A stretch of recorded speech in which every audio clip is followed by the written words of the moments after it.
Because I understand afterwards, because you've debunked quite a few myths and legends around. I have. Around here. I have a bunch of them. But this one. This one is my first one, and it's the one that I could never ever debunk. I've been back several times, and the same thing happens, or nothing happens. You know. And believe me, on March 21st, there's a crowd up there now. So I don't know if the ghost gets confused with everything that's going on or what. But I had this story published originally in the Journal of the Ohio Folklore Society, which had about 30 members maybe. But Sandy and I were members. And from that obscure reference in that little journal, it has reappeared in at least 4 books. It's been written about in I think 11 or 12 magazine articles, probably close to 100 newspaper articles. And of course I wrote the story. Did I copyright it? No. Should have. But I don't mind. It's just something that happened to me. But I was scared. I was really, really scared the night that happened.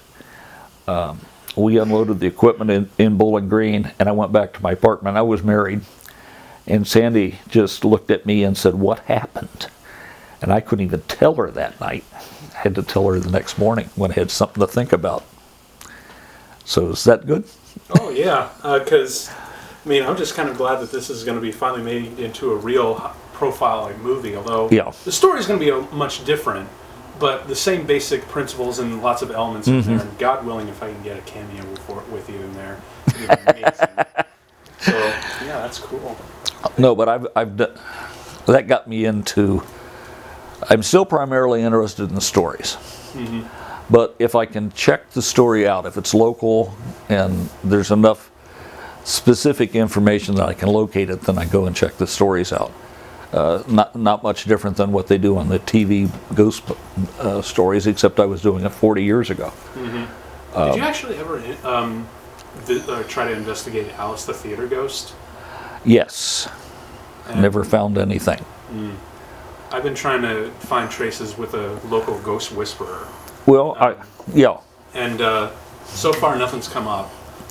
We actually got residue of a professor, apparently who was in 1936, and he was kind of a jerk, but he lost his wife and therefore just immersed himself in his studies. We got something else in there other than Alice. Apparently that building's a lot more rich with history than we give it credit for. Yeah.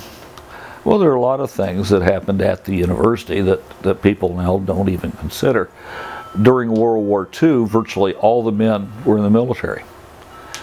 Well, the men that were in the military, Bowling Green was a military post. It was a place to train pilots. And they had the V6 and V12 program, which is 6 weeks or 12 weeks long, flying a specific type of aircraft. So you got up to a different kind of aircraft, and finally you get into your real aircraft. So there were all kinds of stories about. There was another legend that I heard about when I was looking through it. Apparently there were like 3 or 4 World War II veterans, all theater people, and before they went off to the war, they actually wrote their initials or their names in the brick walls. And the guys that didn't make it back were crossed out by the ones who did return. Oh, that's freaky. No kidding. I've searched top and bottom for that graffiti. Never found it. Maybe it's been washed over. Well, one thing I can tell you that I know for a fact happened. He's a family friend of mine. He was a professor for Sandy, Dr. Acker, who was in biology. And he was pre-med. He couldn't go in the military. They wouldn't take him because he was pre-med. So as a student here at the university, they had football games all the way through. Yeah. They grabbed him out of a dorm and took him, and he played and got a letter in football one year because they didn't have 11 men eligible in the whole thing. And I know that happened because he told me that himself.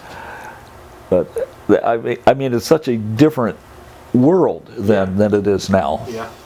Well, he wasn't 4F though, was he? No, he actually dropped out of the pre-med program and became an infantry officer, and went through World War II and the Korean War. That's where I found my dad and he were very close friends, and that's how I know him.